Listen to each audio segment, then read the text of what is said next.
Good afternoon, everyone. I would like to remind everyone that our meetings are web streamed and televised, and for those in attendance, I would ask that you place your phone in silent mode. I call to order this council meeting. To begin with, tonight we have a ceremonial presentation to Catherine Bristol, who is retiring this week as our Privacy and Information Supervisor.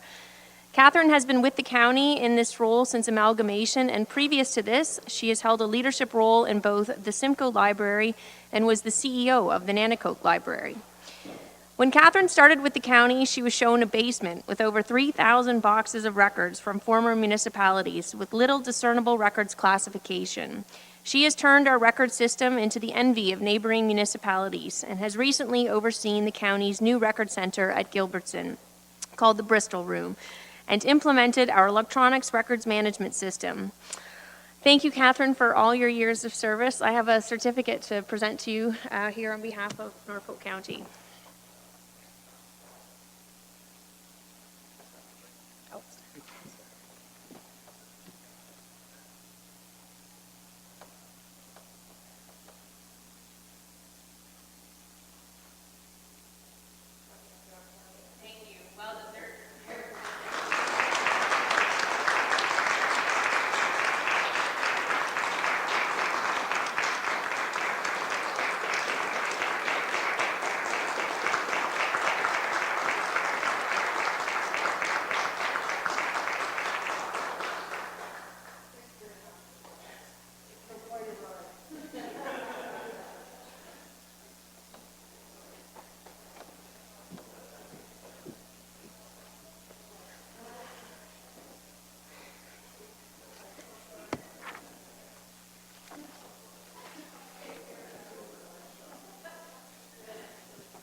The agenda is before you. I have a motion to approve it as presented that's been moved by Councillor Columbus and seconded by Councillor Van Passen.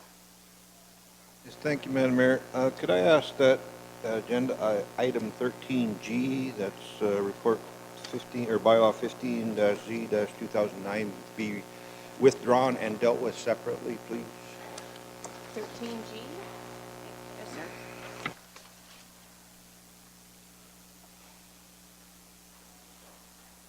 Approved as amended. Okay, I'll need a new motion then that the agenda be approved as amended.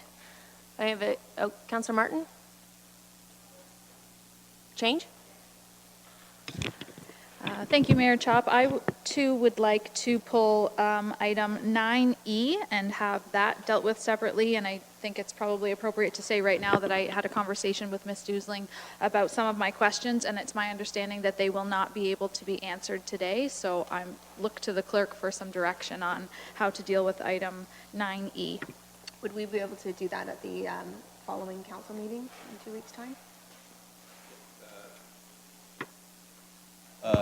Through you, Madam Mayor. So if we just withdraw it from the agenda, then we'll put it back on in 2 weeks' time. Okay, so to clarify, 9E is withdrawn to be heard in 2 weeks' time, and 13G will be pulled for discussion. Any further changes? Okay. Can I have a mover for that, for the motion that the agenda be approved as amended? Councillor Taylor, seconded by Councillor Martin. All those in favor? And that is carried. Thank you.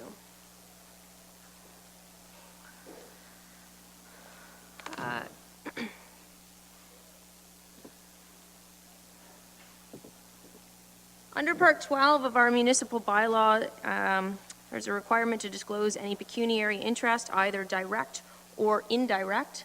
Are there any declarations of pecuniary interest this evening? Councillor Van Passen. Yes, thank you, Madam Mayor. Surprise, surprise. I have a potential conflict on item 13G. That's bylaw 15-Z-2009. That's why I withdrew it.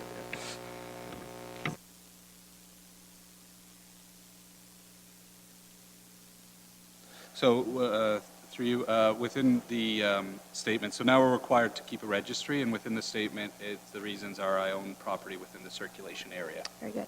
I just made a comment as I've come to learn more and more what the rules. My understanding is now we have to make a statement as to the general nature of the interest. Okay, any further declarations of pecuniary interest? Okay, seeing none. We have one consent item this evening that is the proposed council calendar. If anyone wishes to discuss this item, please identify so now, and we will move on to the staff report section. And we are, pardon me, I'm sorry, just clerk, if you could please verify me. I believe that we were going to hear the closed session items first. Okay, and we will move on to the staff report section of the agenda. If not, can I have a motion to approve? Councillor Columbus. Just, Madam Mayor, I do have a question with respect to the calendar. Mm-hmm. And if you look on page 10 of the agenda package and go to the second block there, December 2019, the calendar's wrong. We're missing dates 7 and 8 there. So it throws everything off. And Amy's telling me that March is mixed up as well. I don't know where, but you're saying it's off, is it? The second week is off, 6 to 9, yeah. You might want to check that out, Mr. Clerk. Apologies, if you want to defer it for 2 weeks, then we'll bring it back. Okay, we can do that. So I move that we defer the consent item. Okay, if I could just, we can move to defer that. A seconder for that motion? Councillor Taylor, all in favor? That's great. Just a quick note here on this subject, somewhat separately. There is a development meeting on April the 2nd, correct? I just want to make sure everybody's, or what, I can't remember the date, April 23rd? I had just misread the date. I thought it was this week when we had, that was the confusion. Yeah, so it's April 23rd, 2 p.m. start for development charges meeting.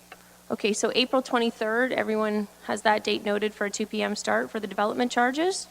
As well, I originally had a motion on for this evening to request that the clerk's department schedule a conflict of interest training with John Mascaron from Airden Burles, and to my knowledge, a conflict of interest training course has been scheduled for April the 2nd. So if everybody could mark that for, I believe, a 2 p.m. start as well. Through you, we're keeping it with the regular start time. So we have the Ministry of Municipal Affairs coming at 3, and then after them we have John Mascaron. Okay, perfect. Does that work for everybody? Somewhat? Okay. April the 2nd, yeah. So if anybody's unable to do that date, if they could just let us know as soon as possible so we could schedule an alternative date. All right, moving now to closed session. We have 3 closed session items, 2 of which have been placed on the agenda by myself. For item 6C, the clerk has informed me that we can only use closed session items to discuss identifiable individuals. So what I believe we're going to do is first we will move into closed session to discuss Mr. Loeb's report. We will remain in closed session to discuss the second issue surrounding labor negotiations. We will return to open session for a brief prelude to the third issue, which surrounds an identifiable individual, and we will move back into closed session. So, is there any discussion upon that proposal? I have a motion moved by Councillor Columbus and seconded by Councillor Rabbits that council move into closed session at 3:15 p.m. to discuss matters pursuant to sections Bravo, Delta, and Foxtrot of the Municipal Act 2001 as the subject matter pertains to advice that is subject to solicitor-client privilege, including communications necessary for that purpose, personal matters about identifiable individuals, including employees of the municipality or local board, and labor relations or employee negotiations. All those in favor? And that's carried.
All right, we are back. I have a motion moved by Councillor Rabbit, seconded by Councillor Columbus, that council adjourn the closed session at 4:26 PM and reconvene in open session. All those in favor?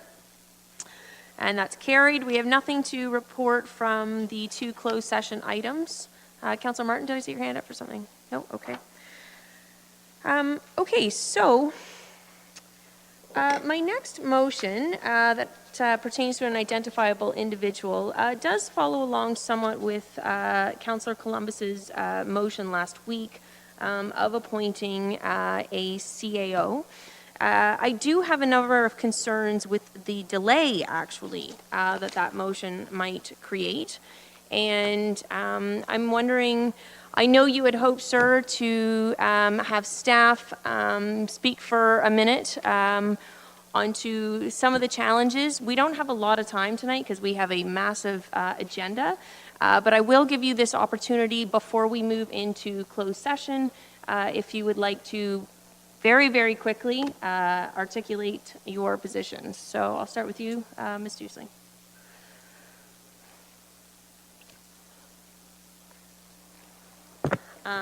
I can identify from Development and Cultural Services some of the challenges that we're having with staff replacements not being filled. It's leaving workload challenges, especially in the tourism and economic development area. Some of our programs are in jeopardy of not being completed as they normally would be. Development, specifically for myself, taking on two roles, has been quite challenging for the last almost 9 months. And some of our policies and procedures that we're wanting to move forward with, we just haven't been able to get to because we've been only development focused, and our planners have been strained. We have our building inspector position that we're hoping will be able to be filled shortly before our construction season really begins this spring. And overall, just being a new general manager, it would be good to have some leadership for myself. Okay, perfect, thank you. Mr. Baird? And if your colleagues articulated already your position, you can. Sure, yeah, I wouldn't, not to repeat it, I understand your point. In Public Works, we're having some challenges too. We've got probably 10 or 12 major priority projects, and Meisner Dam, Causeway Bridge, all of these things that are requiring attention. And they are things where I want to be there for council, for Mayor Chop, in an acting capacity. I'm assigned that opportunity or that duty in May, and I'm trying to just anticipate that and manage that. We have a number of vacant positions in Public Works that we cannot fill for a number of different reasons, and that's creating a tremendous workload. And the late capital budget approval is really compressing our work timeline. So to the point where we will likely have to hold off on some road projects because we won't be able to have base asphalt down before the plants close later in the fall. So it's just, again, managing some of those things and also being there there's a lot of important things happening in Norfolk. We feel the pressure, absolutely. Okay, very good, thank you. Mr. Goodland? Thank you, Mayor Chop. I think all I'll add is when an organization is set up to have a position as a CAO, and when that is vacant, it does put pressure on all general managers and staff below them. I think SLTs did a pretty good job of trying to manage that and hold it together. However, the longer we go, some of that pressure has to be passed down to the individuals below us. I'll touch base on the rolling acting CAO is a tough position for the month. You're making calls on things you're not that familiar with. You don't have the strategic planning and the outlook that probably a CAO would when they look at the whole organization. And I think the further we go with an acting CEO, what we're doing, it's going to get tougher each month for us because month one wasn't too bad, but issues from month one carry to month two, and it expands and it goes from that. So I think the sooner we can fill that or get some direction on what's going on, we are definitely better off as staff. Thank you, sir. Mr. Johnson? Thank you, Mayor Chop. I'd echo my colleagues across the room. I was acting CEO in January for 11 business days, and while it's a short time, there was approximately 4 days that I was doing the CAO duties, and so I take those 4 days of work, I have to hand it down to my managers and then so on and so forth. So again, just to reiterate what my colleagues have said, it just gives a strain on our workload. Thank you. Mr. Sashenko. I think in terms of the portfolio that my division works on, be it IT, corporate support services, communications, or human resources, I think there's a dependence in some respects in as much as it's a teamwork environment, and we try our best to facilitate that. Functionally, we go to the CAO quite a bit to sometimes act as that final decision makers in areas of dispute, being filling of jobs, hiring of people, firing of people, and levying of discipline levels, as simple stuff as that. So that's sort of what I would be speaking to in terms of that impact. Thank you, sir. Thank you, Madam Chair and Council, for the opportunity. The current rotating CAO is less than ideal, as you can imagine. As Mr. Cridlin stated, the CAO does play a key role to move strategic direction forward, decision-making, to name a few things. And it does present, as my colleagues have stated, challenges with this significant vacancy. I have to say I am privileged to work with a competent, responsible team that is working to adhere to council direction and desires. However, we are facing some ongoing challenges. Strategically, we are challenged to move forward on initiatives as the CAO, for the most part, leads these initiatives with our support. Operationally, we are working on a consensus model, but it should be noted that there are 6 interpretations and opinions at the table, which sometimes it's unclear, and we do need that final decision maker to help us make those difficult decisions. I'll say for this month, as I am the acting CAO, I've parachuted into files that I've not been privy to historically, and as these files go on, they become more and more complex, and it is difficult and time-consuming to get caught up on that to make informed decisions that's in the best interest of our community. This does delay decision-making, and it is creating a bottleneck on moving some of these files forward. As already stated by my colleagues, there are substantive vacancies at the senior level, which has added additional workload and responsibilities, I would suggest, to most of us, and in turn it is a reflection of workload that then is transitioned and delegated to some of our other staff. I currently have a director vacancy in public health. I have assumed the chief nursing officer with my full portfolio, and so it is created for the last few weeks a significant workload. And finally, I think it's important to note that those reporting to the acting CAO have a boss every month, so that presents some unique challenges on its own. Although not ideal, SLT will continue to work to move council direction forward, and we look forward to your direction this evening or in the near future. Thank you. Thank you. One challenge that I'm also deeply concerned about, and actually it hasn't been mentioned yet, but I'm sure everybody's read the newspaper, and there are billions of dollars right now of funding that are up for grabs. In fact, the $30 billion in infrastructure has a deadline of May 18th, give or take, I believe, for the rural municipalities. That is a great concern of mine, particularly because I'm not hearing that discussion taking place. And Norfolk County has historically lost out on a great deal of these government funding opportunities. And that is the last thing that I want to see happen in this case. So I too believe that we need some leadership moving forward in that regard.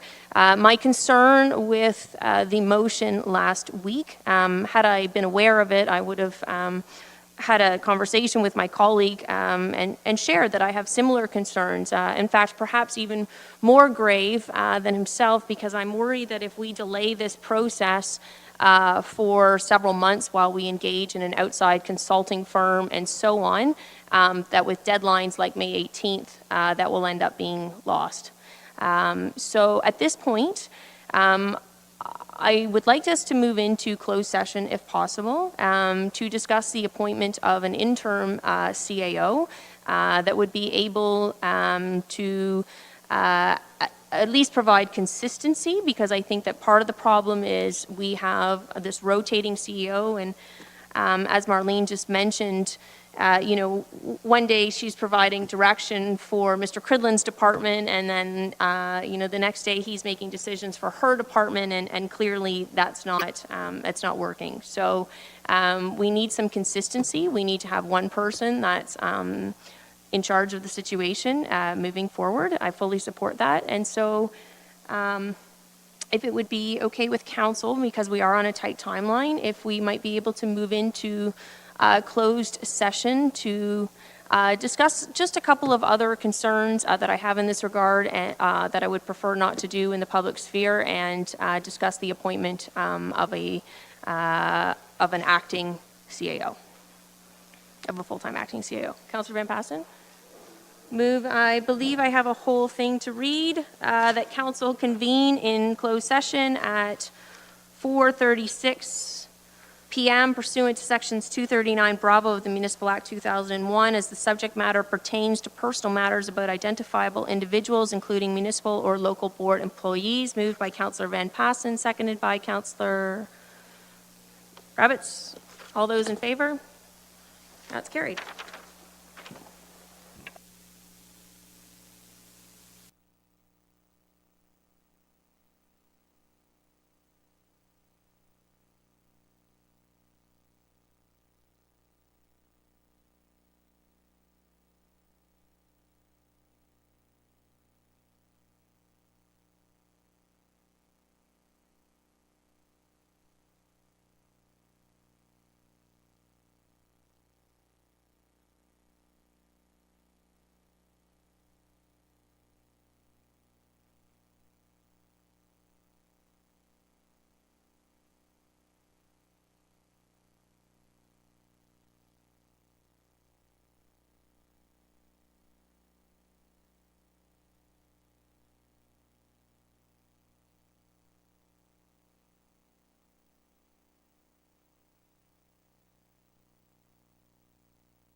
Maybe Felicia could sing a tune while we're all waiting.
Okay.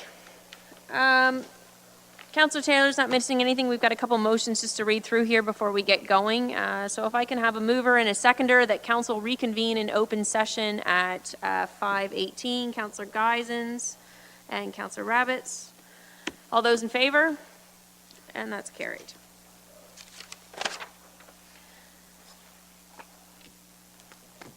First up is our ceremonial presentation. We have a number of checks to hand out this evening recognizing council's approved grants for this year. The grant process is overseen by the Development and Cultural Services. So perhaps if I could ask Ms. Dusling to come up and assist me with handing out the checks. A reminder to council that earlier this year we had approved $60,500 in grants to 18 different community groups. After the finalization of the budget last month, this event was actually arranged to present the checks to the groups.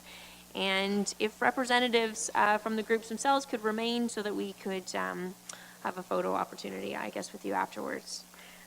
So with that, we'll begin.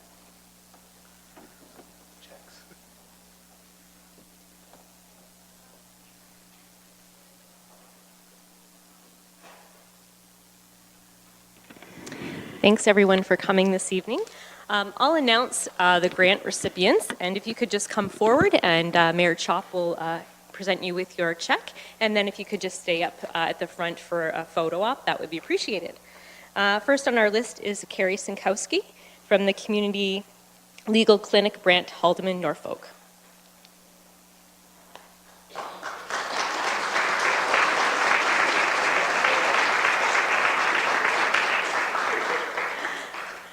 Julian Kachowski from the South Coast Cultural Society. Thank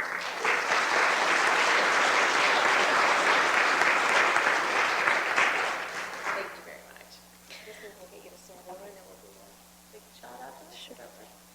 much. Matt Suckle from the Waterford Pumpkin Fest.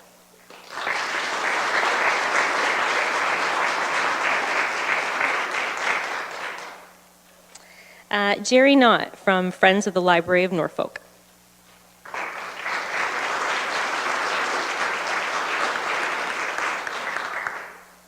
Okay. Linda Matthews from the Donnybrook Fair Board.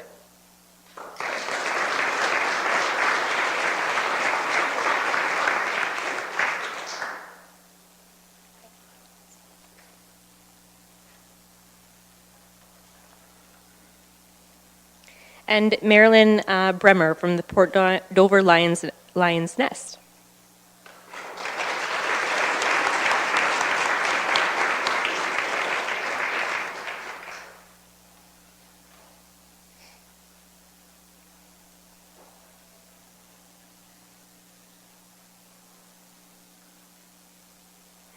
Anne Weena from the Port Rowan South Walsingham Heritage Association.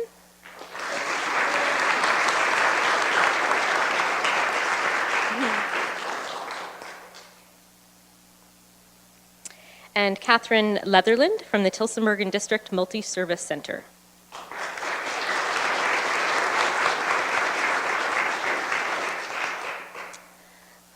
Jen Bard, Sandy McDonald from the Waterford Tricentennial Skating Club.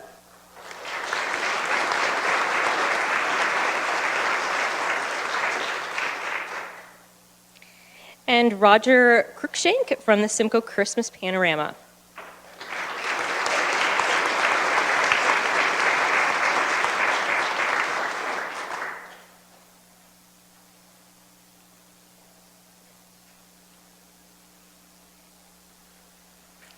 And Virginia Lucas and Eric Heverkamp from the Gathering Food Center and Church Out Serving.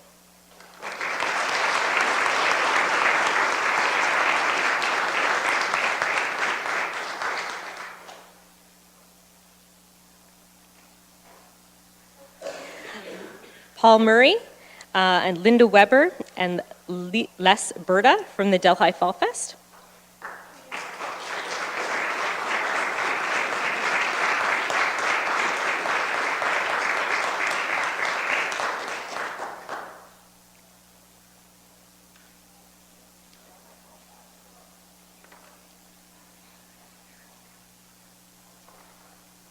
And last but certainly not least, Teresa Sinkowski from the Old Town Hall Association in Waterford.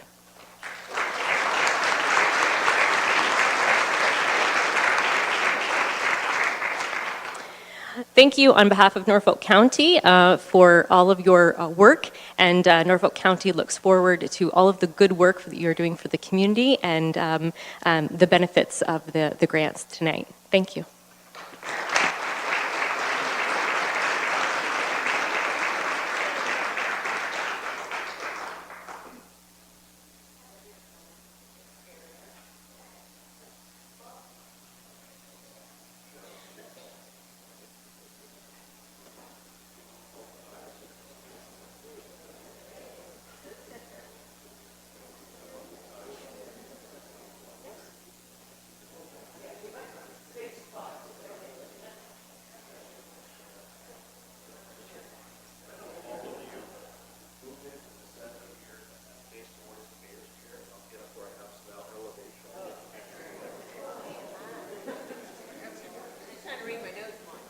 I won't read your notes.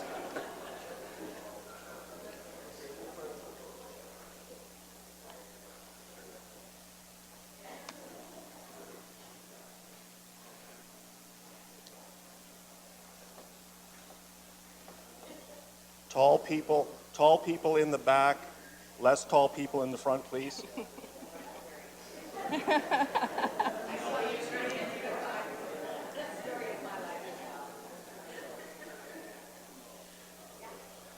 Okay. Okay.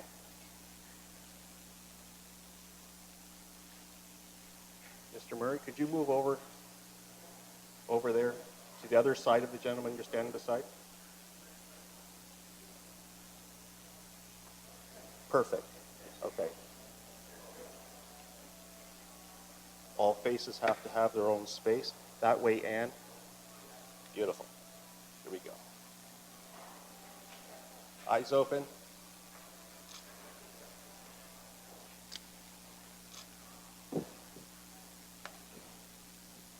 That should do it. Thank you.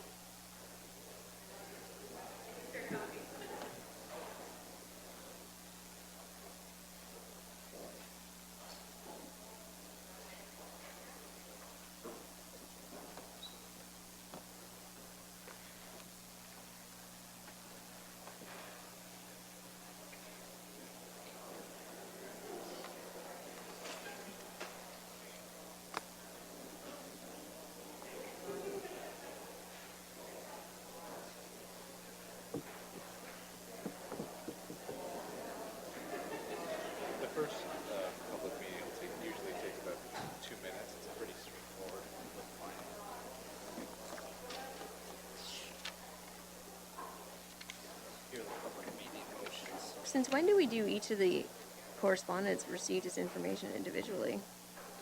Oh, yeah, we could do, I've never heard that before. yeah, or you could do them all, I guess. I think we'll do them all together. Yep, sure. Those are the public meetings. Do you know where Nicholas went to? Where did Nicholas go to? Probably just his office. That's where.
sorry, we have a 700-page agenda before us. We would appreciate it when if speakers could be concise and avoid repetition of others. If a previous speaker has outlined points you agree with, please just refer to their comments and add any new information you have that will help us all make an informed decision. A number of you have prepared formal presentations, and I would ask you to please move through them quickly, as we would like to finish all of the business before us tonight.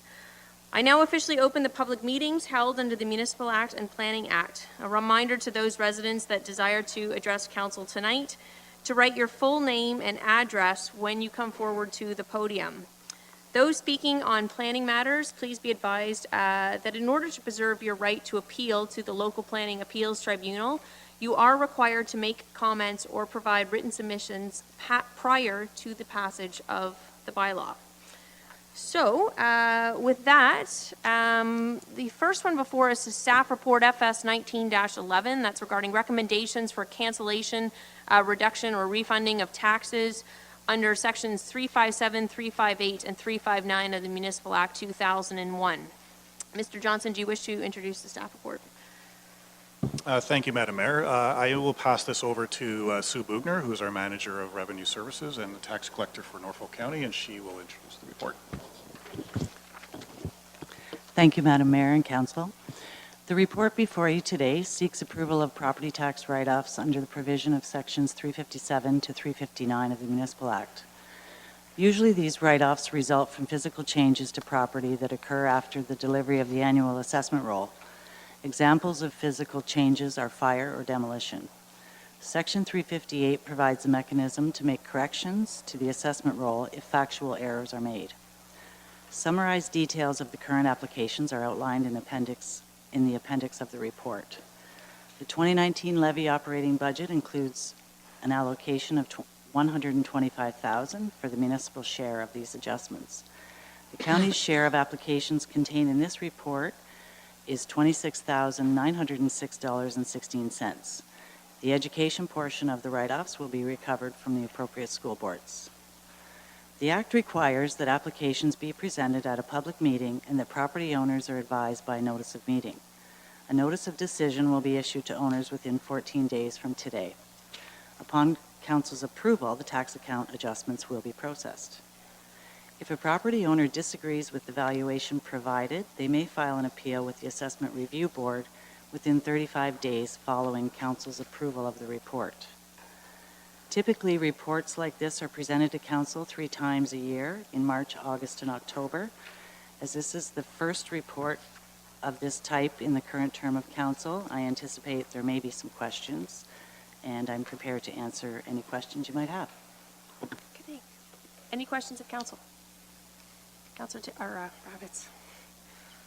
Thank you, Mayor Chop, and through the chair to the staff presenting this report, thank you. I believe I had asked for some information about the percentage of how much we're actually subsidizing those vacant buildings, and it has been provided to us here. It looks like it's, once the business goes out, it's 100% or all the taxes are forgiven. I just maybe wanted some clarification to that as to, and I'm looking through the sheet here on page 165 of our agenda, FS 19-11, page 5 of 6. And we've got an appendix that shows us, those taxes, and I see commercial business ceased repetitively throughout that document. And I was just wondering, what percentage of that falls within the central business district, and what happens if, a business does have their lot become vacant because the business is closed down.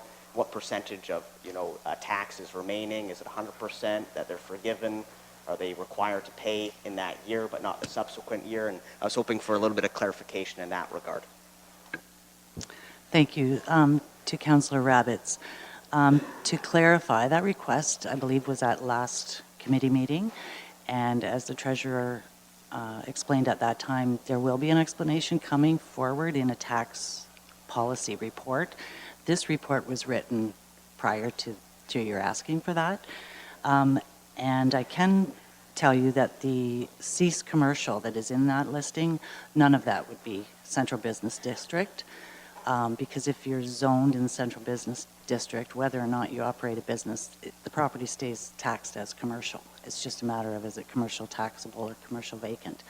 The instances that you see here are, for the most part, home businesses or, say, someone in a hamlet operates a garage off their farm and does repairs. They sell the property, and the new owner isn't going to operate a garage and wants that changed back, so it may change to residential.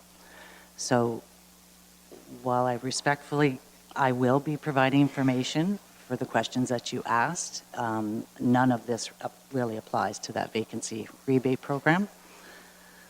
Okay? Thank you, and through the chair, I appreciate that. You know, you can appreciate my confusion in asking for some information, knowing it's coming at a future meeting, and then I have, you know, land becoming vacant during the year or during the year preceding, and there's some savings to be found. But I did want to acknowledge that this is a good report, and I appreciate that you've been able to find, you know, savings to the tune of about $38,000, which would be my annual salary plus some. You know, in this report, and I just want to acknowledge that you've done a good job in this particular instance, and I think that there's more savings yet to be found in our future discussions. Okay, this is going to be a little bit unusual here, actually, but I've just realized something in looking at this report that didn't strike me before, but I'm going to need to declare a potential conflict of interest myself. I'm not sure if one of my properties is on that list or not, but I will be passing the chair over to Deputy Mayor Martin and leaving to return after this issue is completed.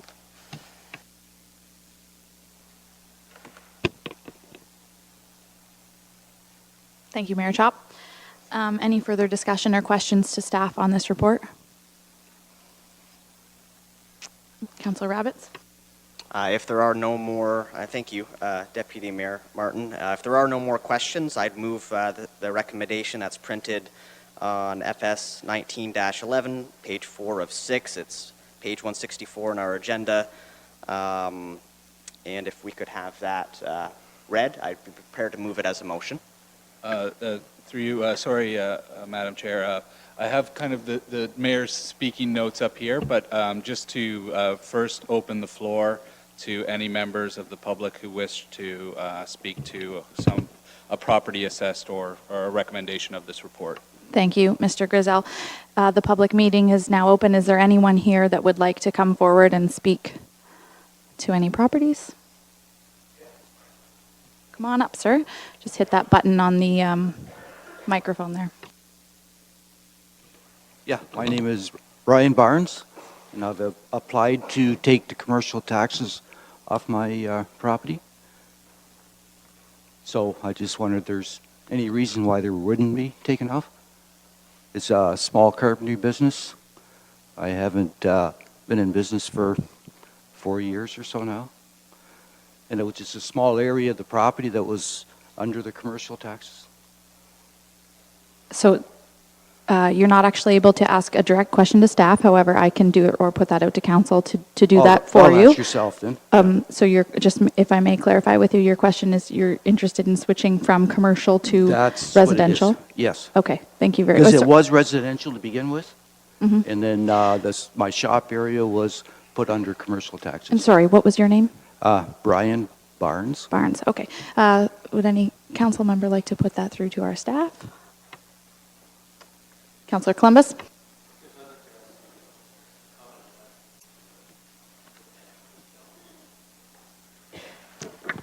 Thank you. Mr. Barnes, could I clarify, is that a letter from our office telling you about the meeting here today? Yes, it is. Okay. Along with that letter was an adjustment for you. So if this report is approved tonight, and I expect that it would be, that adjustment will be made to your tax account. Okay, well, that's why I'm here, to make sure it is, Yeah. hopefully, yes. But council has to approve the report before we can make those adjustments. Okay. Okay, Great. it's kind of a formality. Thank you. Thank you, Mr. Barnes. Is there anyone else who wishes to come forward to speak on this report? Seeing none, I believe we have a motion on the floor that needs a seconder. Councillor Michelli, and ready to have discussion or put it to a vote. Those in favor? And that carries. Thank you.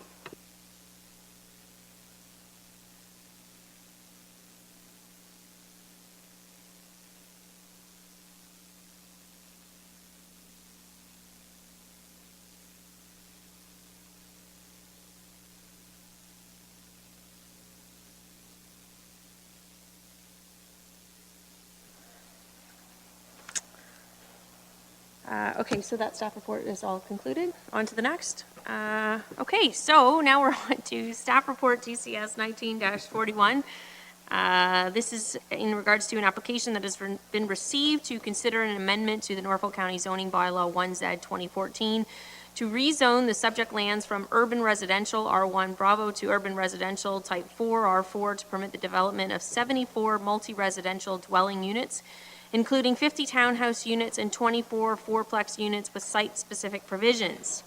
Bremont Norfolk Corporation, on behalf of William and Jenny Smith and agent Jane Stevenson, have put forth the application affecting the lands described as part lots 13 and 18 WDH Gore urban area of Simcoe, Norfolk County.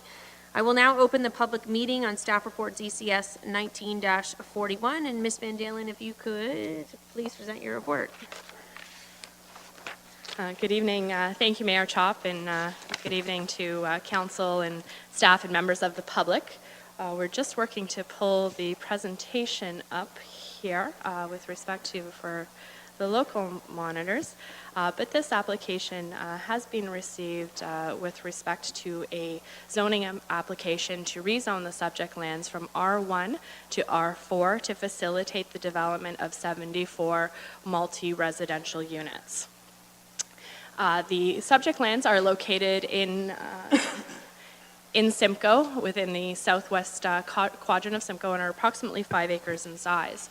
Access to the site is intended to be off of Fernwood Drive, and through the circulation, a number of comments and concerns were raised and received through the development process.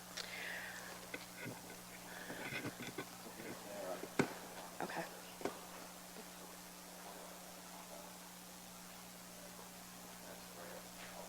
Okay. Thanks, Cindy. All right. So a number of the concerns that were raised through the circulation process, in particular to the public, with respect to density, types of units that are being proposed, traffic and access to the site, environmental concerns, and property impact on property values within the area.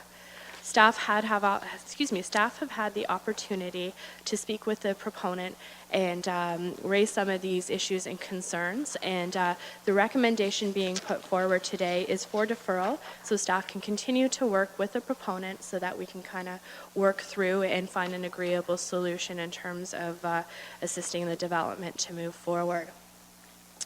The development is currently vacant and is treed.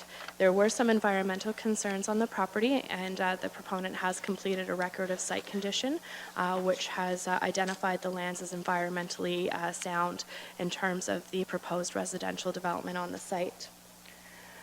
In terms of the proposed development, access is identified to be off of Fernwood, which has not been constructed to this point, but would be through, in addition to the Westwood development that is currently under construction. The site layout currently as proposed includes street townhouses along the perimeter of the property with fourplex units being located inside. The intent of the development is to be condominium development with the street townhouses being freehold and the center fourplexes being held as one single condominium unit.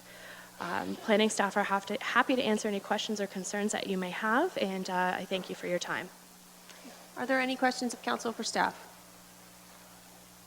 Councillor Taylor.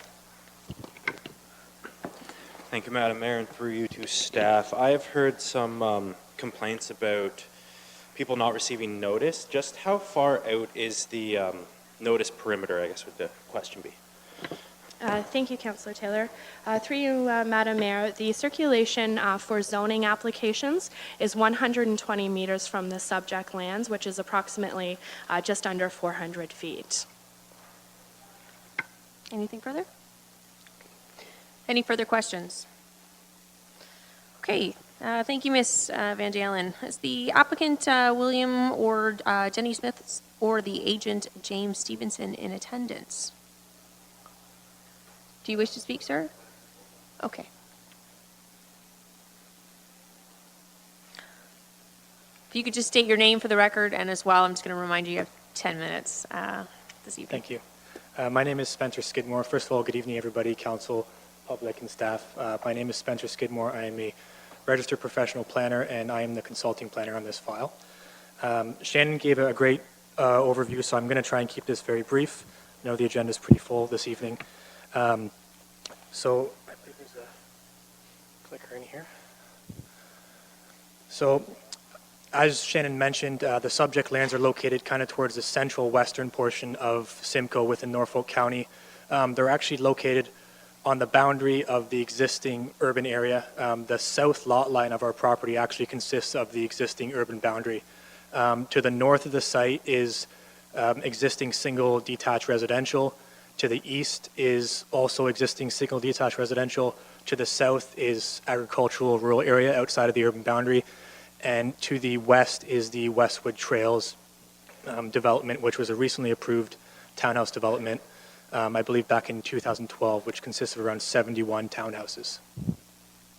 The lands are approximately 4.3 acres in size.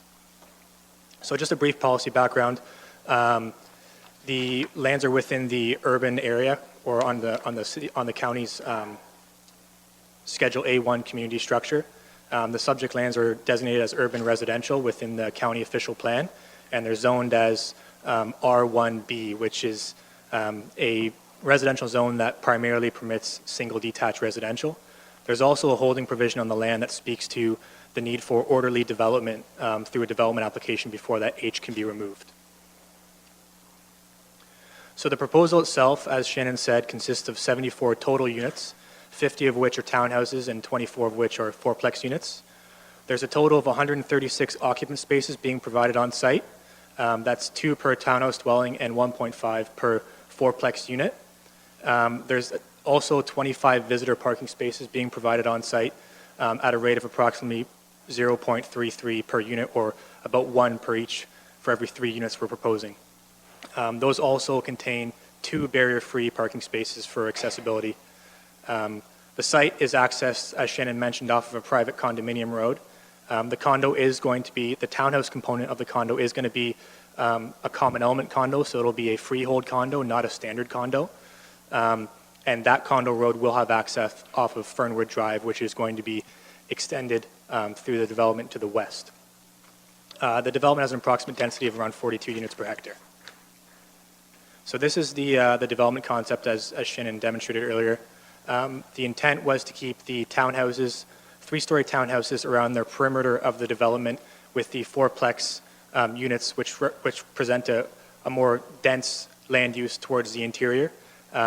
It's a circle road configuration with visitor parking also being accessed off of that road. So the application history, the applicant went in for pre-consultation with the county back in March of 2018. There was a list of required reports and studies and plans that were required to be submitted. They're listed on the slide there. I'm not going to go through them. So that application was submitted on December 20th of last year and was deemed complete that same day. Notice signs were posted on site on January of this year, public notice signs. So the application before council today is to amend the Norfolk County zoning bylaw, and there's really two aspects to that. The first being to amend the R1 zone to an R4 zone. This is very similar to what was done to the west to facilitate the townhouse development. And the second component of the zoning bylaw amendment being to remove that holding provision to allow development to proceed. So we did receive some initial feedback from both staff and from the public. We've just received this on March 12th, so only about 2 weeks ago. So To be honest, we haven't really had the opportunity to fully digest all of the feedback we've received, or we have engaged with staff, but we haven't come up with any tangible solutions to any of the comments we've received, but we are actively working with staff to resolve some of those comments. Staff comments primarily centered around the reduction of yards we're requesting and how that impacts compatibility with the neighboring single detached residential to the north and to the east.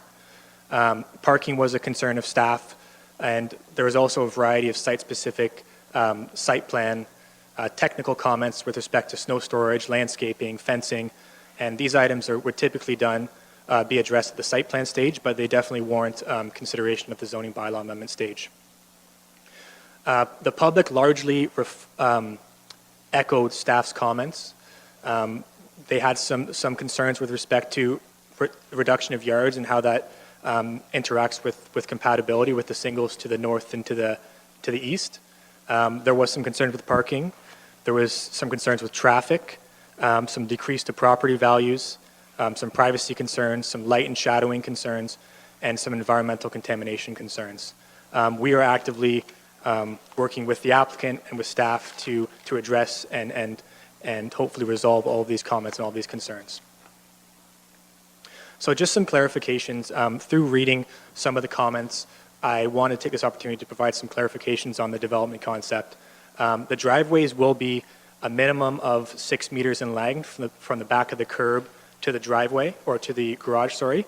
So one parking space will fit within the driveway and within the attached garage.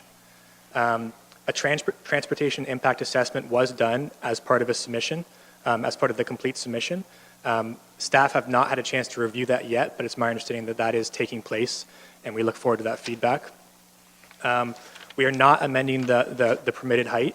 The 11 meters we are within the base R4 zone is remaining the 11-meter maximum height that will regulate the lands. The existing zoning R1 also has an 11-meter maximum height, so we're not touching any provisions with respect to building height. With respect to the interior side yard of 0 meters, that is kind of just a technical clarification. Because these are townhouses, they're going to share a common wall, so there's going to be no side yard. It's not a reduction to the exterior side yard, it's a reduction of 0 meters to the interior side yard. And the last being the environmental contamination concern that has been raised. The applicant has submitted an environmental site assessment, both phase 1 and phase 2. This report is designed and intended to investigate and scope environmental contaminants within the soil, and the conclusions of that phase 2 report stated that no further investigations were required, and the applicant is going to have to pursue a record of site condition as per the provincial guidelines.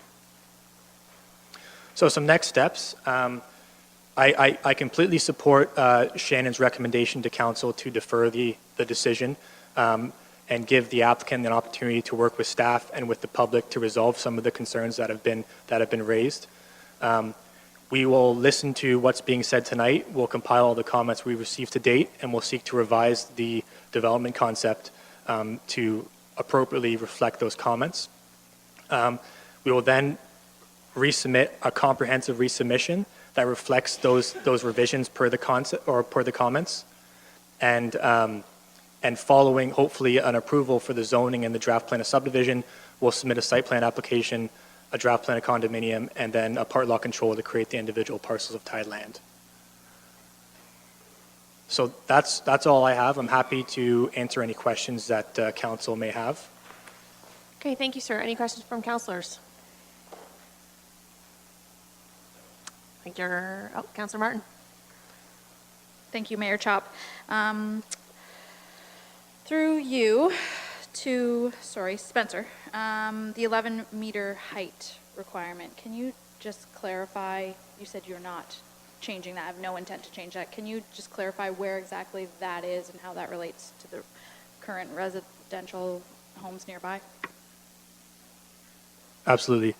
Through the chair, the existing R1 zone is what's the zoning in place in the site right now. And through that zone, the maximum height permission is 11 meters.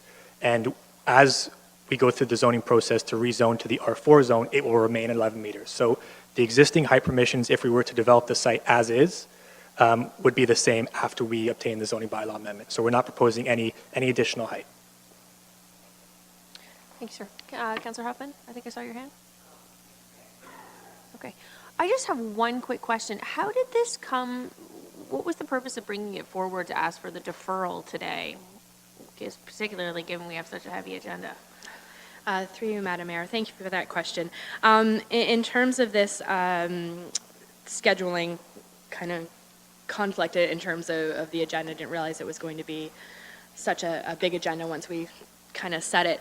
But because there was such public input and public feedback and in discussions with the proponent as well, they were interested in hearing some of the feedback from the public.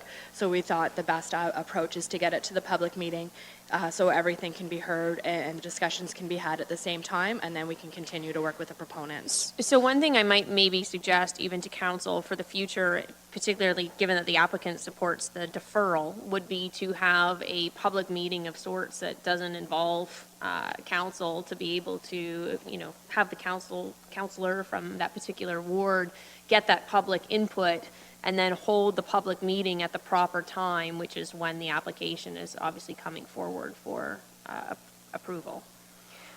Thank you. Well noted, Mayor Chop. Norfolk County historically has not proceeded that way. Doesn't mean we can't in the future, so well noted. Well, I just think it's an intro. This is the first one that we've had so far where the planner and the applicant is actually both supporting a deferral, which is unique, I think. Thank you. Councillor Rabbits. Thank you, Mayor Chop. In response, I would appreciate, since we have a full gallery tonight, hearing the opposition. This is a very interesting way to get your consultation piece, because I do believe that there's quite a few that have become very vocal in opposition to the plan as is. I do realize this is phase 2 of a larger development. And I think it's very worthwhile for us to hear those opposition pieces this evening, and I would very much encourage you to have an opportunity. I believe it's well within your prerogative to respond as well. And hopefully, if we are moving towards deferral, that's going to inform that process. And if not, we'll have had our opportunity for a public to comment. Just so we're clear, I wasn't suggesting not hearing that this evening. It's just when you have a situation like this in the future that I think you really should have some public consultation at the time that the request is actually being made as well. So there's only so many hours in the day. So in that case, I guess we'll have you take a seat, and if there's anybody else here today that would like to speak in favor first of the application.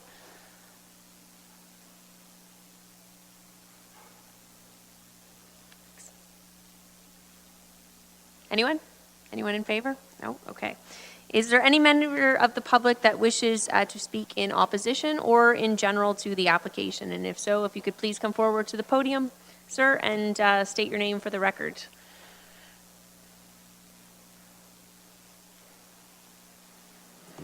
Evening, Madam Mayor. My name is Brian Binks, and along with my wife, Mary Ann, we live at 53 Thompson Road here in this beautiful town of Simcoe. I was raised here. I've spent most of my career here in the town of Simcoe, and I'm speaking to you on behalf of many of my neighbors in the Thompson Road and Lee Ave area, which I have an extensive list here as well. How many people in here are actually from our neighborhood? Let's have a show of hands. Okay? Wow. Yeah. Hey, great. we're here.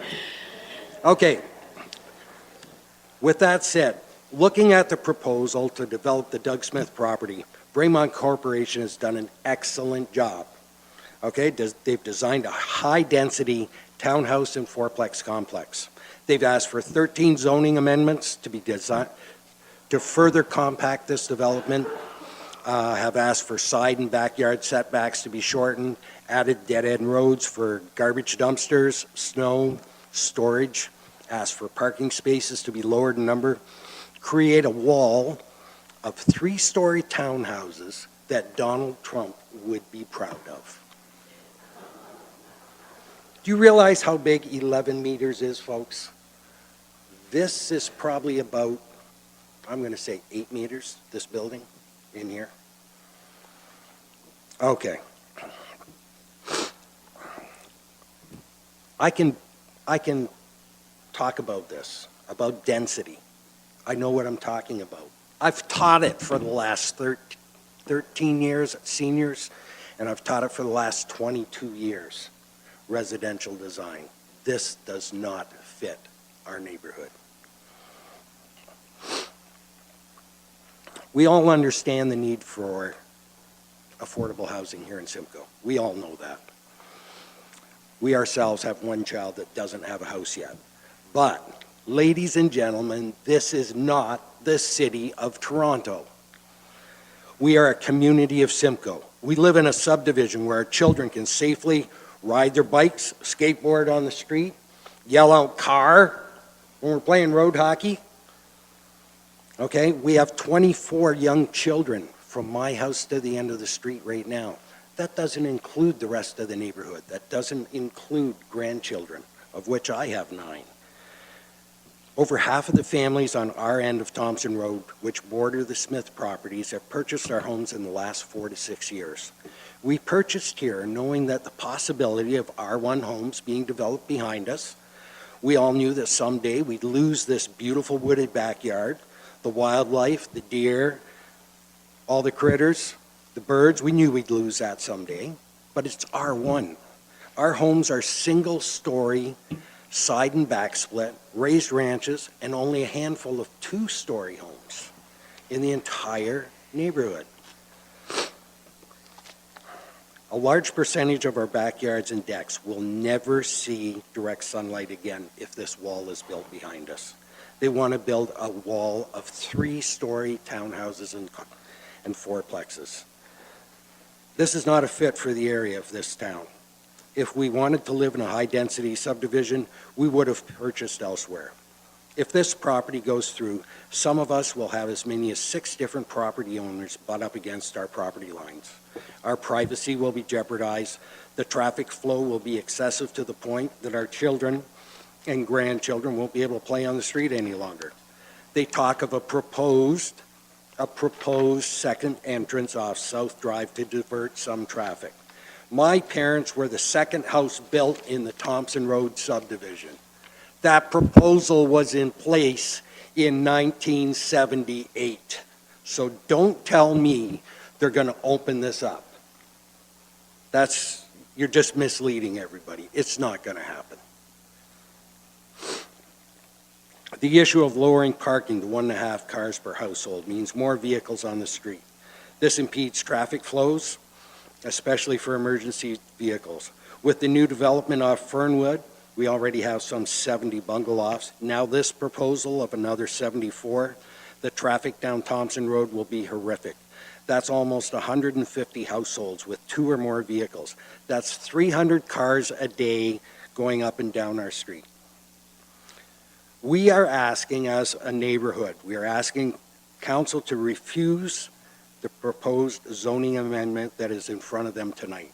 That the council keeps the zoning of the Smith property restricted as R1, single-family dwellings. We are asking that this not be deferred, that you vote on it tonight. It's in front of you tonight. We want a resolve tonight. I would like to make a suggestion. We understand the importance of affordable living in Simcoe. The new development down the street on Thompson is a mix of single-story bungalows. Why not build an R1 boundary buffer that borders the properties adjacent on Thompson and Lee Ave? This would mean that those of us that purchased our homes, knowing the property behind us would be of similar homes, we could have the remainder of the property. It could be developed into some sort of multifamily development that fits the profile of the neighborhood, not 3-story buildings. I've had most of our councilors out to our residents to see a flagpole I erected out the back. The flagpole shows the height of a 3-story building without roof. It's 10 meters high. They're asking for 11. And I understand some homes in our neighborhood have been built to 11. That's the peak of one house, not a wall. And that's what this corporation is proposing, a wall. I hope that we can count on our mayor and the council to support our neighborhood and those of us who helped elect you. Don't forget that. And prevent the proposed subdivision from being constructed and to deny the proposed change from R1 to R4 for the Smith property tonight. You have assured us you would do just that. Thank you for your time.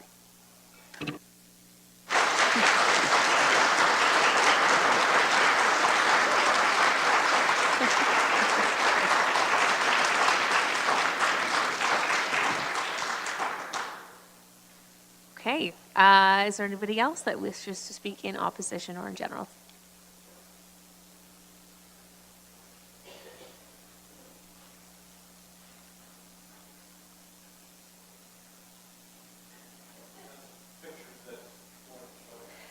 Thank you.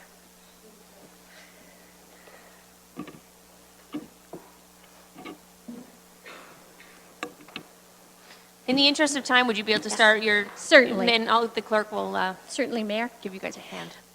Mayor Chop, councillors, and some very supportive neighbors and general public. My name is Heather Scholler. I live at 72 Lee Avenue in Simcoe, where I've resided for 26 years. On behalf of my husband, Brian, and fellow neighbors, I wish to address the proposed zoning change request from R1 to R4, as well as many setback changes posed from the developer regarding the affected lands. If you can just bear with me.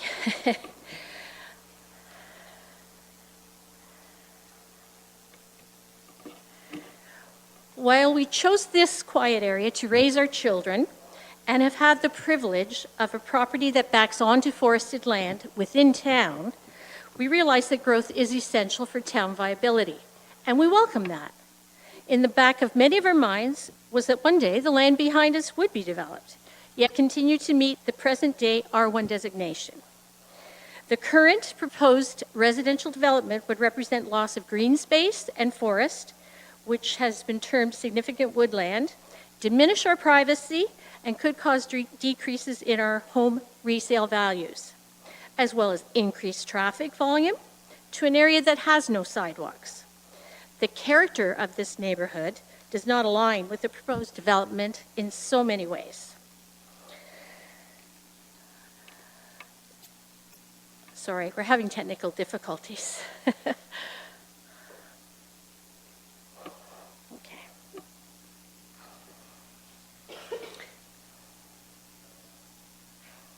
It's okay. I'm sure you're all familiar with the Westwood Trail townhouses, the subdivision being built currently, along with the 71-unit townhouse development off Thompson Road. Another separate developer wishes to remove the forest and meadowland to build another 74-unit development with 50 townhouses, 24 fourplexes. This is unacceptable to many neighbors. These buildings proposed are extremely dense and include heights that are 3-story townhouses abutting properties on Lee and Thompson. Along Lee Avenue alone, they plan to build 18 townhouse units as near as 6.8 meters from our property lines. This does not include the allowable decks, etc., that could be added, coming to within 3 meters of our property lines. As I've joked with many a neighbor, I could pass them a beverage from across my fence. For Thompson Road, there are another 12 townhouse units by its edge. In terms of the height, these structures would be up to 11 meters, approximately 36 feet high, towering over our properties, blocking sunlight, reducing privacy. Fencing is only allowed to a maximum of 6.6 feet, which cannot possibly block 36-foot high townhouses. Imagine this imposing and intrusive style of housing so high and within near meters of your property line. This is a picture from our backyard. To the left, behind the deck, there is a hedge, and that hedge is approximately 6 feet high. So again, if you can imagine it going all the way up 6 times that, stacked upon one another. In addition, there are also several setbacks that the developer is wanting to diminish. to standards far less than the current Norfolk County bylaws allow. These 13 items are listed on the application. All these setbacks will permit the developer to intensify the number of units, compromise the number of parking spaces and their measurements, and create an overcrowded situation on a small 2-hectare piece of land. I've researched the land use regulations from Norfolk County. See page 17 in your paperwork, land use policies that say in medium density, there should be no more than 15 to 30 units per hectare allowed. 74 units already exceeds those stipulations. No more than 30 to 60 units would be acceptable per the town's own regulations. It also mentions that any housing should have regard to the adjacent properties. This would not be achieved with R1 housing. The 71-unit townhouse site known as Westwood Trails Townhouses is on a much larger acreage of land. I have been quoted 15 hectares by town. Why on earth would we introduce 74 units on a smaller acreage of approximately 5 hectares? This represents more units on 1/3 of the acreage currently being developed in Westwood Trails. Shannon Van Dalen and many councillors have been very gracious in fielding my questions, concerns on behalf of ourselves and neighbors. And some have seen the land in question. What possible buffer would be provided between this development and the neighboring houses? Trees or playground? I think not. Cash in lieu of tree replacement has already been offered. It was explained to me that traffic flow would empty from Fernwood Drive onto Thompson Road and disperse. The nearest arterial road, as pointed out in supporting documents, would be West Street. Local roads such as Holden, Thompson, Kennedy, Chapel, and Lee would be used in order to get to West Street. Traffic will increase substantially by introducing 2 new subdivisions, possibly having approximately 200 plus vehicles. We suspect that the traffic volume will cause what is marked now as potential opening of South Drive to become a reality. There are safety risks that accompany the vehicle increase and absence of sidewalks on many of these roads. Because this development is geared to families as occupants, children and family safety could be put at risk. In summary, the points I would like to mention are, first, the density is far too high in a spatial sense for the land in question and does not respect the current neighborhood. Second, the heights proposed are excessive. Thirdly, compromised setbacks could set a precedent for overpopulated builds, both now and in future developments. Suggestions include, first of all, reject this change from R1 to R4. Retain this land as R1, allowing only that type of housing. Secondly, defer this additional housing project until we see how the area is impacted by Westwood Trails townhouses.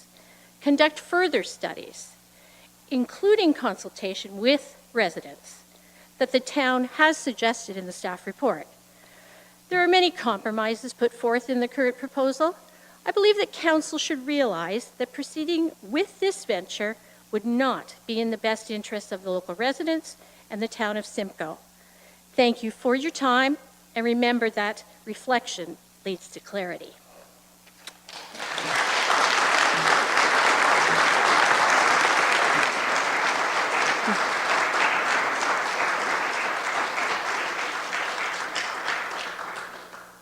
Thank you for your comments.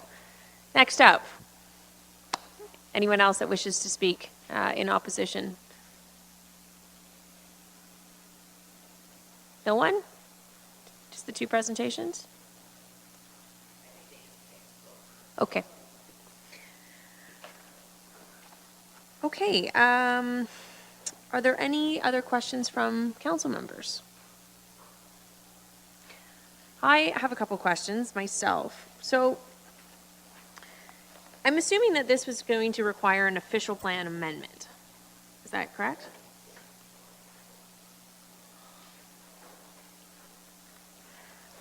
Through you, Madam Mayor.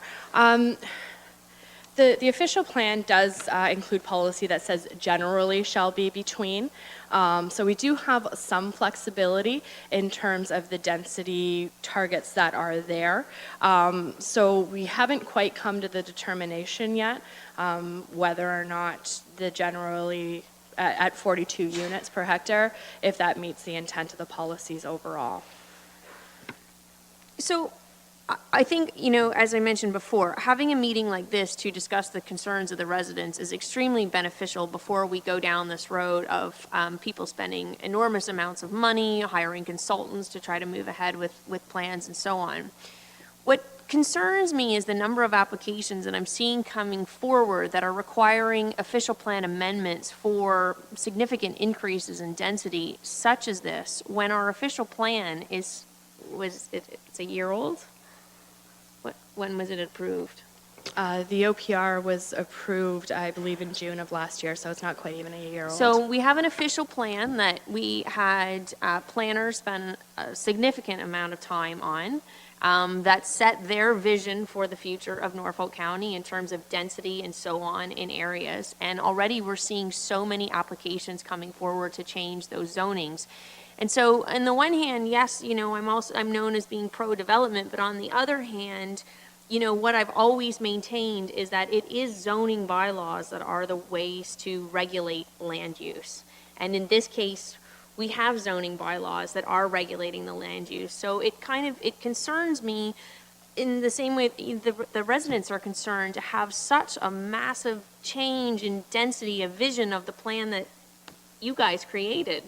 So I'm just wondering if you could maybe kind of touch on, I know that's a tough question to answer right now, so I don't mean to put you on the spot with that, but. Thank you, Mayor Chop. Yes, it absolutely is a tricky one just to kind of speak. And Ms. Dusling might be able to add some additional comments to this as well. In terms of the official plan, it is intended to set some direction in terms of the overall development of the municipality and generally give targets for various forms of housing. In terms, when we originally met with the proponent through the pre-consultation, it was identified that an official plan amendment wasn't necessarily going to be required. We were still working through some of the densities, but we said generally gives us some flexibility. And in terms of the official plan policies, it does allow some opportunities where some properties may not need an official plan amendment. And we would look at the site-specific characteristics of the property and the neighborhoods as to whether or not a higher density might be appropriate in one location, might not be as conducive in other areas. But I'm assuming we do have a number of areas within the county, sort of a rhetorical question, that have been identified as great areas for high-density planning. Through the mayor, that's correct. We have R4 zones, et cetera, that have higher density through our zoning bylaw. The challenge with our official plan is we're not part of the growth plan. We're right on the edge of it. So we don't have the density requirements that some of our neighboring municipalities do. And therefore, we try to be as flexible as we can with our official plan policies. And in terms of this application, there was an opportunity for public consultation through the zoning. So we felt that that was appropriate in this case. Okay, thank you. Councilor Martin? Thank you, Mayor Chop.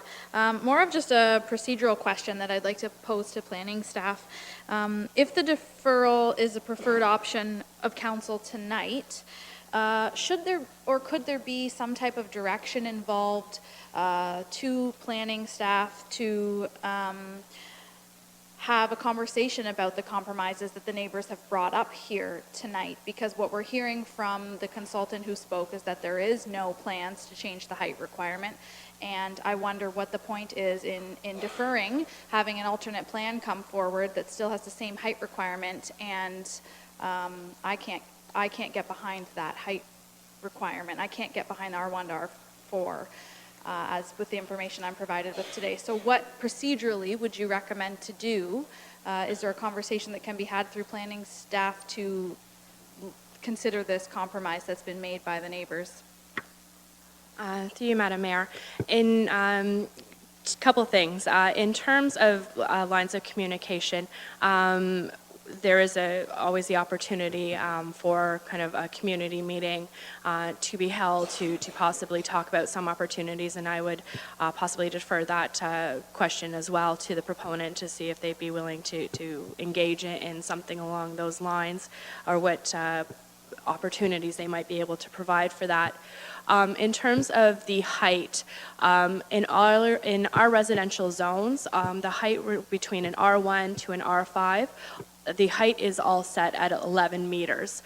So for your single detached zone of an R1, a house can be built up to 11 meters or 36 feet, right up to a townhouse in the R4 zone is the same height requirement. So when they say that the height is, there's been no request to change any of the height provisions because the height is already set through our zoning bylaw at 11 meters. If I can just touch on that, I think in some ways, though, what the neighbors, from what I'm hearing, is the concern of a wall of 11 meters. It's not that it's an individual house, correct? That's the concern. It's the fact that because we're increasing that density so much, that it's 11 meters across the board. Any further questions? No further questions. Okay, so in that case, if I could have a verbal motion to close the public meeting. Councillor Rabbit, seconded by Councillor Taylor. All those in favor? And that is carried. So now we come to the bigger issue, which is, would somebody like to move the staff recommendation or propose an alternative? Councillor Rabbit? Thank you, Mayor Chop. All things considered, we've had a very good showing tonight. I want to show my solidarity with those that have spoken in opposition to this application. We have never had so many attend this chamber in my short time in office, and I want to reciprocate that. And in so doing, I would like to move that the application be refused, and I'd be looking for a seconder. Councillor Hoffman is seconded. Any debate on the motion? Councillor Van Passen. I'm going to try to do this without taking sides, but if we refuse this application and it has a chance to go to those fancy letters that OMB used to be. LPAT. Yeah. The applicant and staff both requested a deferral to make some adjustments and come back. If we refuse it, it goes to OMB, I keep saying it. But,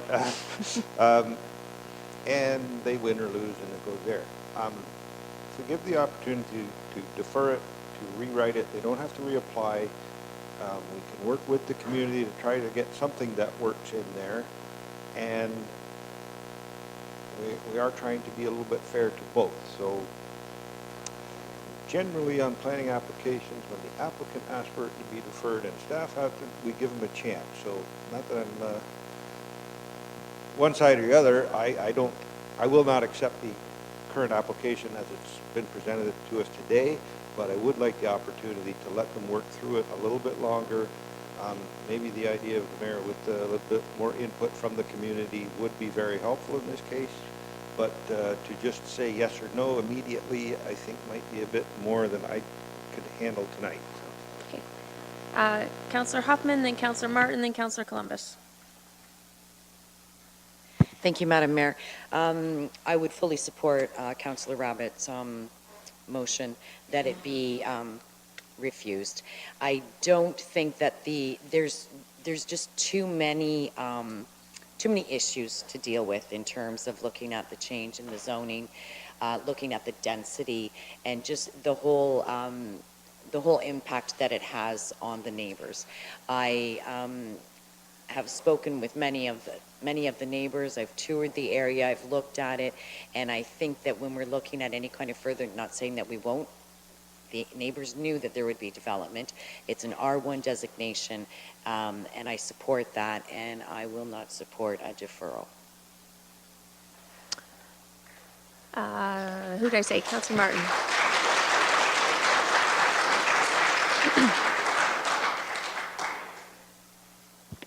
Thank you, Mayor Chop. I guess my point to staff earlier was procedurally, I do recognize that that the height could have been the same. However, to Mayor Chop's point, that a full wall of them. So maybe I can bounce that back to you again. Procedurally, should we defer and ask for that conversation to happen or not and decide to make an alternate decision, procedurally, what happens after that point? Through you, Madam Mayor. In terms of if the application is refused, then Councillor Van Passen is correct.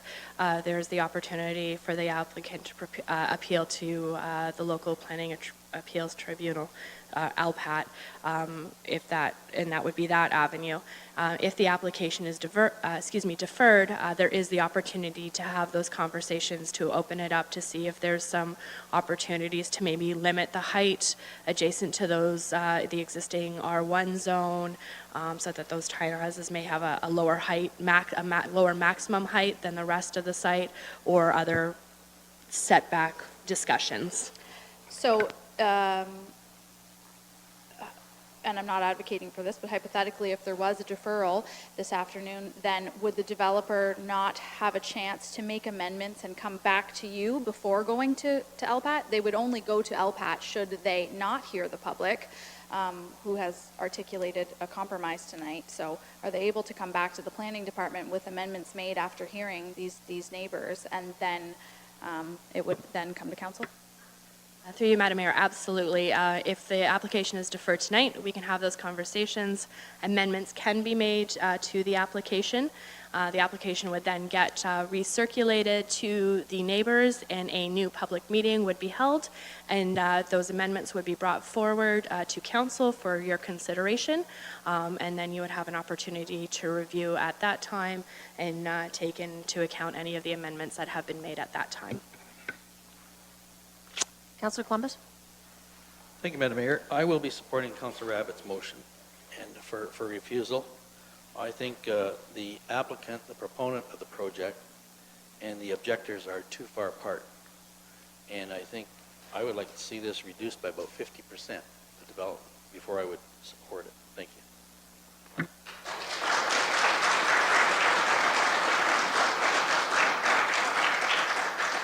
Any further discussion? Okay, unfortunately I can't speak on a motion, so we'll take a vote then. All those...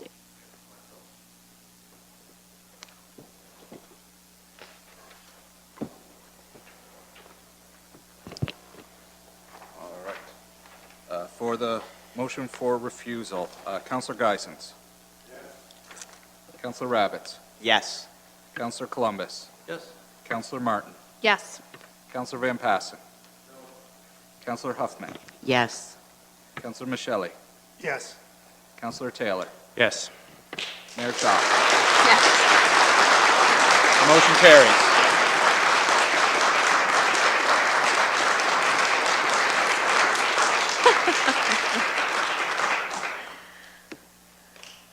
Okay, well, now that's settled. Just does anybody want to get up and leave? So when we go to our next meeting, we don't have a whole bunch of commotion. You can go into the next one. I might have to run the elevator for a minute. Thanks.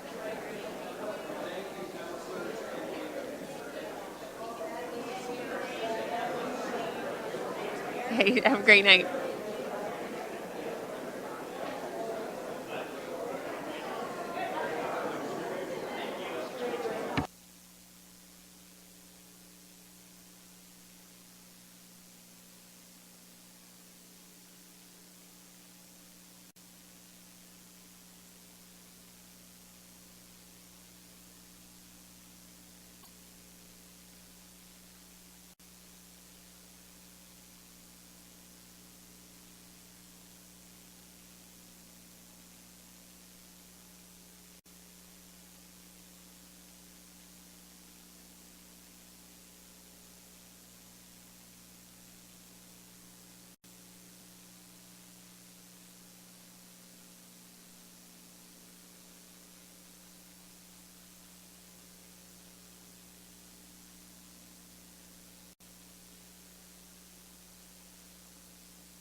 Next up, we have a staff report.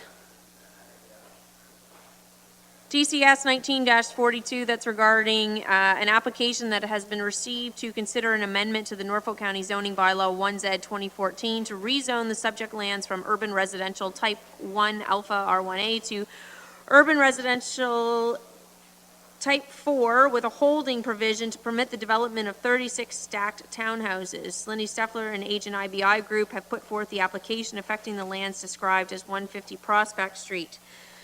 I will now open the public meeting on staff report DCS 19-42, and Ms. Van Dalen, if you could please present your report again.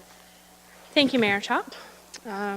This application is with respect to 150 Prospect Street in Port Dover, also known as Clonmel Estates. The subject application seeks to rezone the subject lands from urban residential type 1A to urban residential type 4 with some site-specific provisions to facilitate the development of 36 stacked townhouses. This is the second public meeting relating to the proposed zoning application. The original application was heard at the September 25th council meeting, September 25th, 2018 council meeting, and was deferred at that time. The application was deferred to provide an opportunity to evaluate the design, in particular relating to a traffic perspective, heritage conservation, and density. The subject lands are located at the intersection of Tisdale Road and Prospect Street with access off of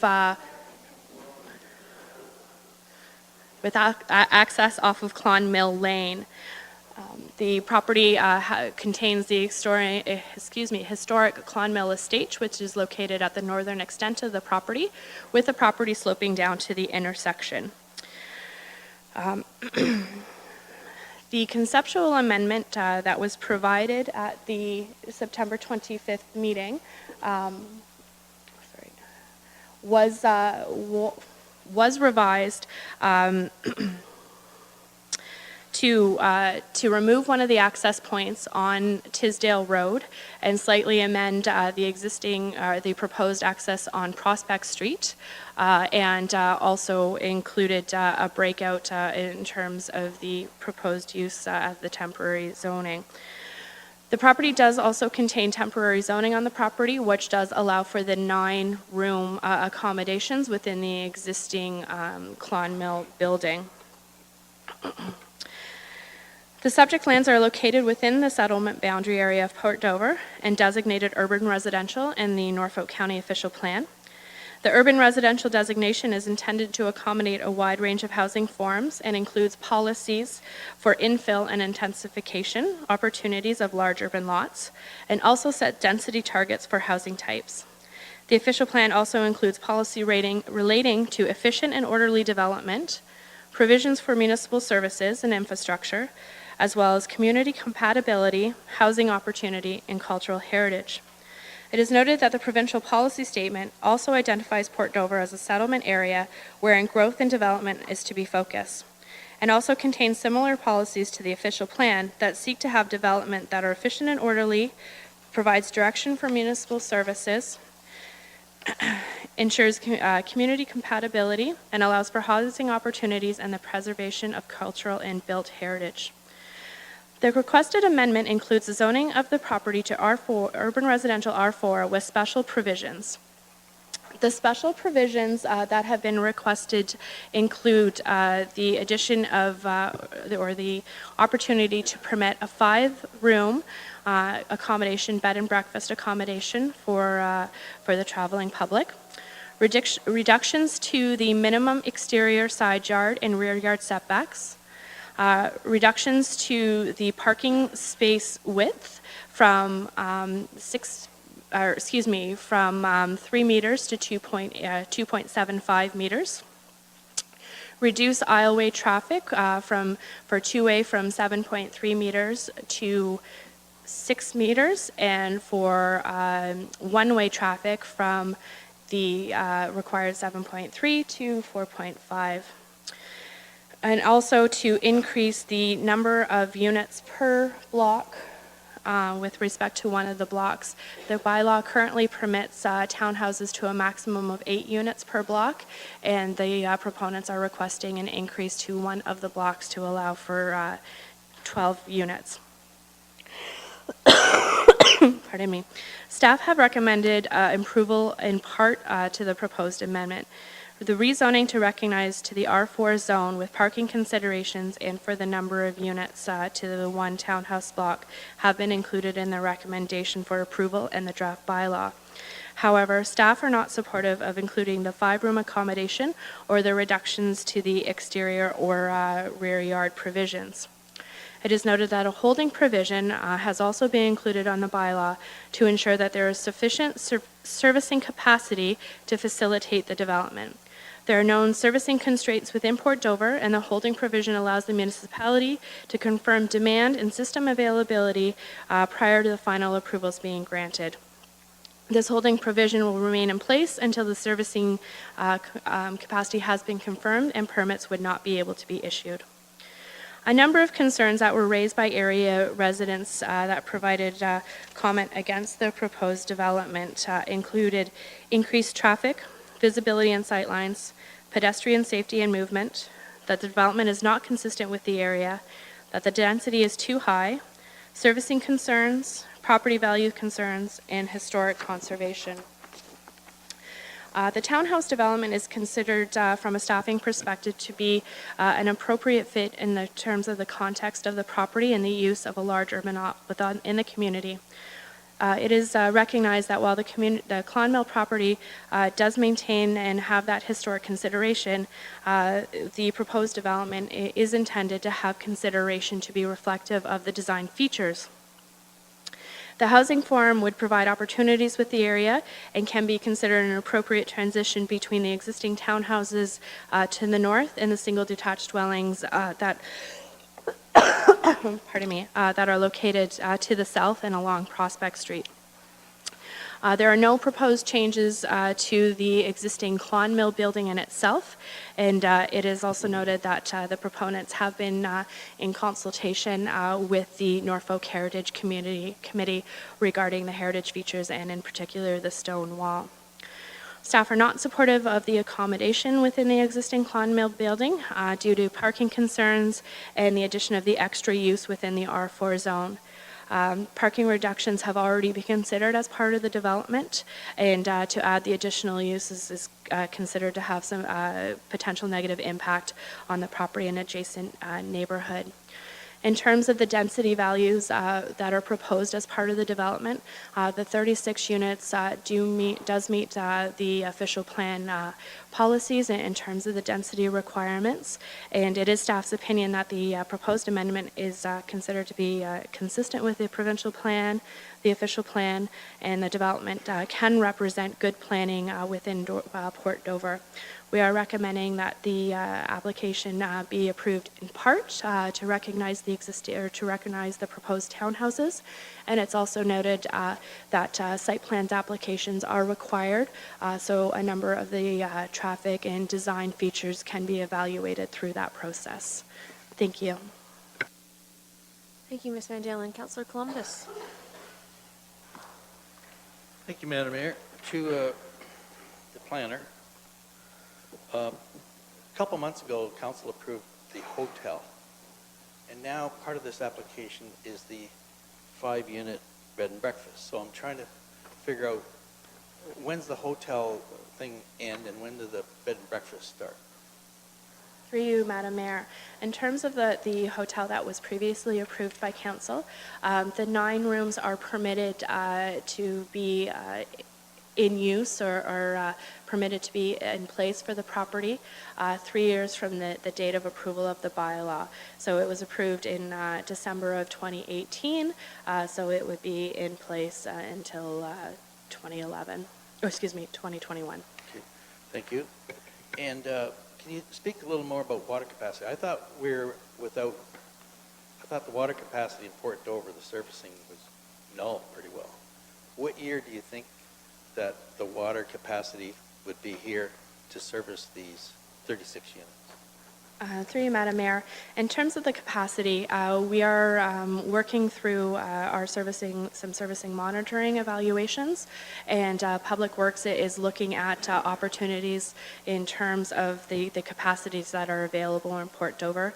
There are a number of developments that are in queue or coming down the pipe with respect to Port Dover, so we know there is quite a bit of demand in terms of development, but it's something that and that's part of the reason why we're recommending the holding provision, is so that we have the opportunities that it gives the proponent some level of assurance in terms of the development opportunities that could be on the place, but that the constraints are there, and that until it's been confirmed that we do have capacities, that the holding provision couldn't be removed.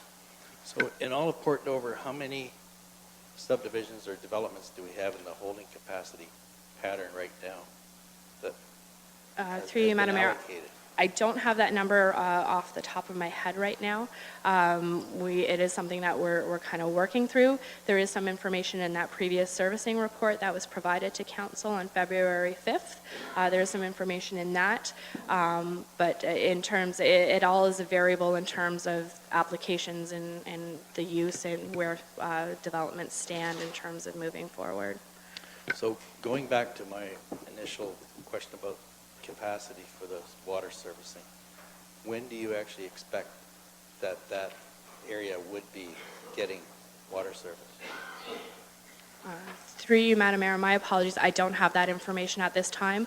Public Works is working on a report with respect to capacities that are available in Port Dover, and that will be coming forward to Council in the near future. So it won't be a year from now or anything like that? 2 years? Can't guess, right? Okay. Sorry, The other- Councillor Columbus, I can't guess that. The other question I have is, I sit on the Police Services Board, and it's come up a couple times about the volume of traffic going down Prospect. And they say it's not a speed problem, it's a volume of traffic problem. And I was thinking if, with the Dover Mills development also, and this development, it would just create more of a problem. Why were the OPP, I guess they're not consulted on this in the agenda package here? Through you, Madam Mayor, OPP are typically not circulated as a commenting agency for any development applications. Okay, but we should note that the volume of traffic is currently an issue. Thank you. Thank you, Councillor Columbus. Any further questions? I have one from Mr. Johnson. Who works on the financial services comments? Is it yourself? Through you, Madam Mayor, yes, Finance, either myself or Sue Bluebner makes those comments. I just wonder in the first sentence, if you might be able to comment, it says, this application would have a positive impact on assessment growth, water and wastewater revenues. How do we have a positive impact on water and wastewater revenues when we're supposed to be on a cost recovery basis? Not generating more revenue, but it's costing us more money, right? So through you, Madam Mayor, obviously on the assessment part, the more homes we have sharing their piece of the pie for the taxes, then that has a positive impact. And that contributes to, last year we had 1.99% growth in assessment, and these are the types of developments that contribute to that growth. But we've seen in the historics of the water and wastewater revenues that over the past 5 years, that volume of water has stayed the same, and yet the costs have continuously increased. So in regards to water and wastewater revenues, again, there's some factor when you're calculating the rates. There's several factors involved. One is the volume of water that's consumed.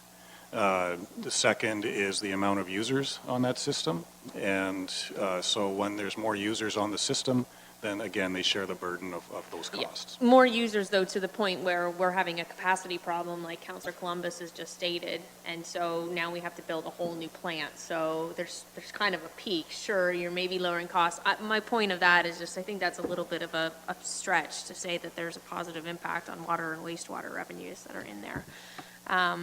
Any further questions from councillors? No. Okay. I have one more for Ms. Van Dalen as well. So when we talk about good planning, where does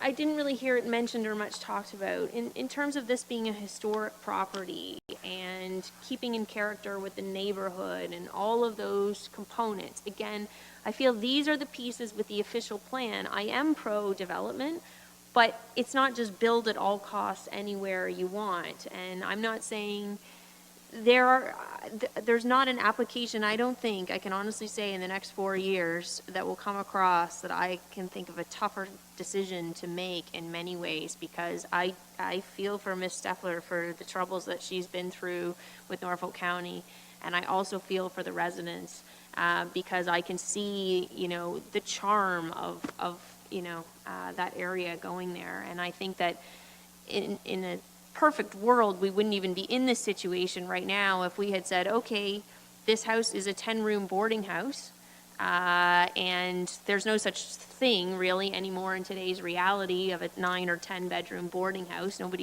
Most kids today probably don't even know what a boarding house is. So, then you looked at what is the modern day reality of this thing that it was once zoned for. Again, my argument stands that the way to control land use is through zoning, and we had zoning on this, and that thing that she had on her property when she bought it, a boarding house, doesn't really exist anymore. So what would have been the modern day reality? And I feel that if we had not challenged this application all this time, from closing her kitchen and doing all these things, that if we had said, okay, what's the modern day reality? Well, maybe the modern day reality is a 9-bedroom B&B on this property, even though the rest of Norfolk County is limited to, 4 or 5 bedrooms, whatever it is. But, you make an exception because a B&B really is the same as a boarding house in today's day and age. You're making food for people and they're sleeping there. So where does that component with the heritage aspect and so on, where does that fit into this? And do you believe that this, I'm curious in your own personal opinion, whether this fits with the surroundings of that neighborhood? Through you, Madam Mayor, some excellent points raised, and there's a few, I think, items that you've kind of raised in your wording there.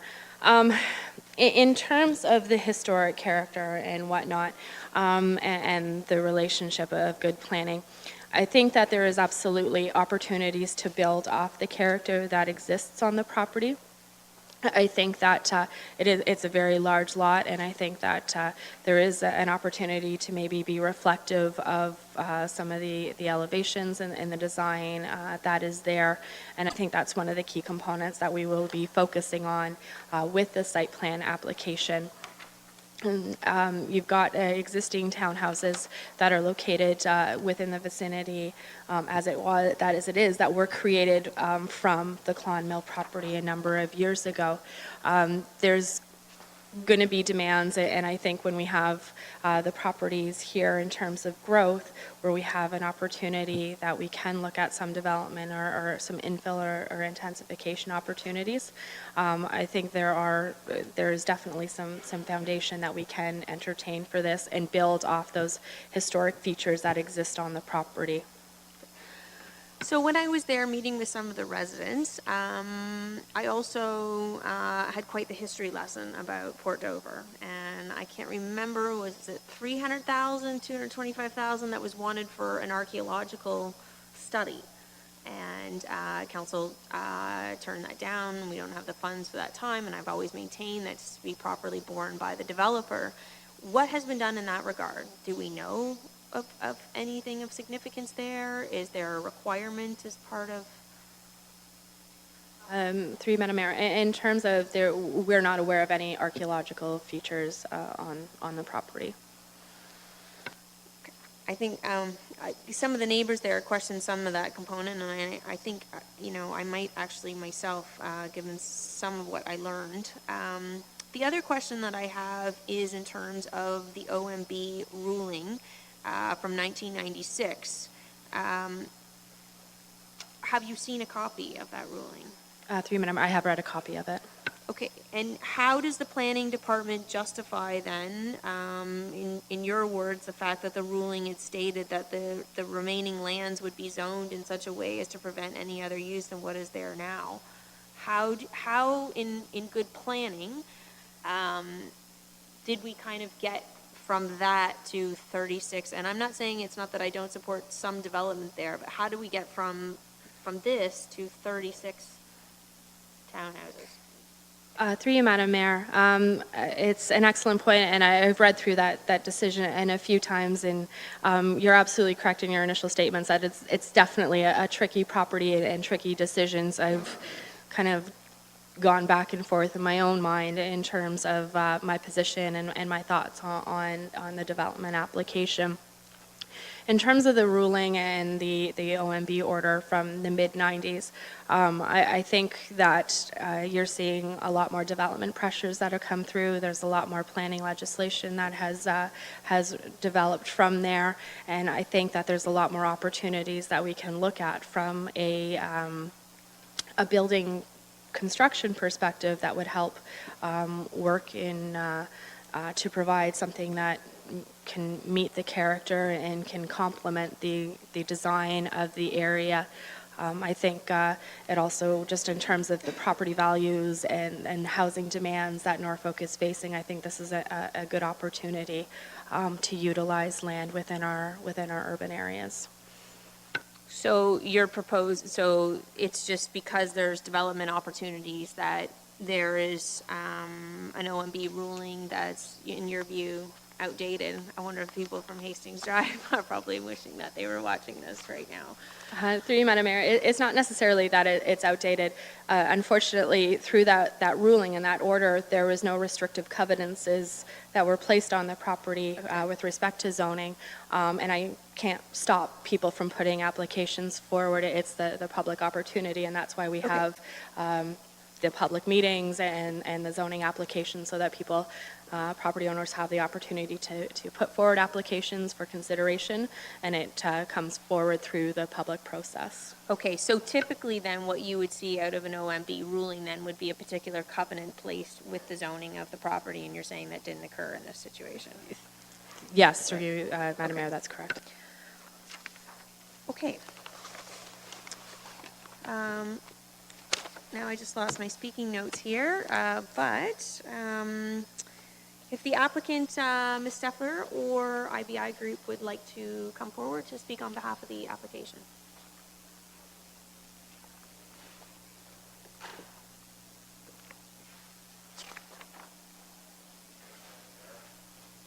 Members of council, my name is John Arians. I'm a registered professional planner and the practice lead in the IBI offices in downtown Hamilton. Ms. Steffler is here with me as well. I do have a PowerPoint presentation that Shannon's loading up I'd like to share with the committee. While that's being presented, I can just briefly indicate, Madam Mayor, that